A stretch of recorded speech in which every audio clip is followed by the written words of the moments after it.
St. John Paul II's alma mater undergoes big changes this new year.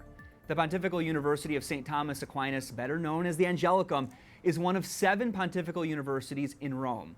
The Dominican-run school offers degrees in theology, philosophy, canon law, and social sciences. The university recently welcomed 2 new deans and even recovered a Caravaggio painting. Father Benedict Croell, Director of Development and Mission Advancement of the Angelicum, joins us from Rome. So what are the major renovations, Father, in the projects that you're launching this year in 2020? Hi, Jason. We have tremendous things happening. Our university is a former monastery of cloistered Dominican nuns, but it was refashioned about, almost 100 years ago. And we're finishing internal renovations and restoring it to its beauty so that we can properly welcome and educate the over 1,000 students that we have coming from over 90 countries. So it's a major project, but it's a beautiful, beautiful place. So right now, the last wing of our renovations it will actually prepare us to welcome about 25 more Dominicans for professors as well as students. So that's a major project that we have happening right now. We also have other projects that we're getting ready, we hope, obviously, to find the money for, the library and other parts as well. And this summer we're going to be renovating the internal classrooms. So we have about 15 classrooms in our university cloister, and all those will actually be redone this summer. So it's a major, major endeavor. So. Yeah, I imagine. You mentioned the surge of vocations coming in. I know you were vocation director here in the Eastern Province of the United States. Is that part of why you're having to renovate and make these changes at the school? Yeah, I would say that certainly there are, despite the problems in the church, there are real points of definite renewal in the church in various Dominican provinces throughout the world.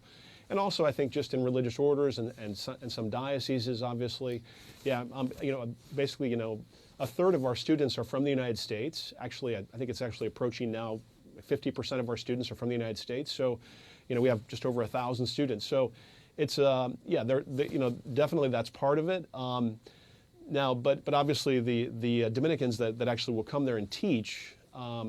And also study there, because it's sort of the flagship university for the whole Dominican order throughout the world, and we educate people from over 90 countries. So. And of course, the Angelicum is a very famous university. The Dominicans teaching there, following in the footsteps of St. Thomas Aquinas. How would you say the Angelicum stands out from the rest of the schools there in Rome? Well, okay, put it this way. Okay, St. Thomas Aquinas is definitely our Dominican all-star. But I would say the thing that really blew me away when I was there, I mean, being there, obviously now, this is now my 2nd year, is this, that we have a Eucharistic adoration chapel that the students and the professors and the Dominicans frequent every day. And this Eucharistic adoration has been happening in the university for 18 years, if you can imagine. So kind of, the students are looking at the fact that Jesus Christ is fully God and fully man in the classroom. They're studying Christology or whatever. And then during the breaks or during their time off, they're going in there adoring our Lord in the Eucharist. So it's a tremendous gift to put faith and reason, devotion and love all together for the sake of really renewing the church, in difficult times in which we live. So I think it's a great place. When I first got assigned there, I wasn't sure, how am I going to do this because we have such major needs. But at the same time, it's such an awesome place, and it really is a source of renewal, I think, for the church.